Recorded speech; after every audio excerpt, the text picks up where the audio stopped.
years ago.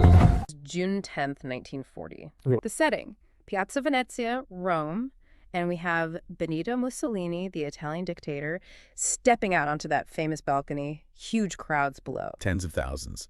And from that balcony, he delivers this incredibly charged statement. He basically tells them, the hour of destiny for the fatherland has arrived. We enter the war against the old and decadent powers. Wow, and just like that, with those words, Italy's in declares war on Britain and France. Officially. Now, you might look at the timing, as the sources point out. France was already under attack from Germany. So maybe it looks strategically sound on the surface. Perhaps.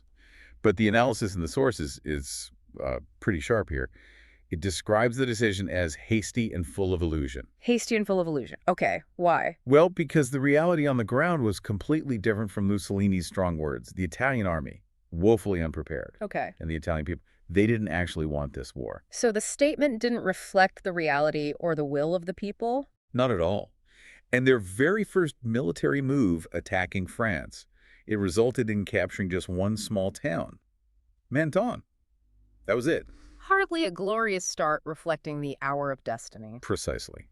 And historians, as the material notes, they often call this move a stab in the back. Which, I mean, given they were jumping in against France and Britain, who are already struggling, that feels like a pretty cutting description of the politics behind the rhetoric. It does.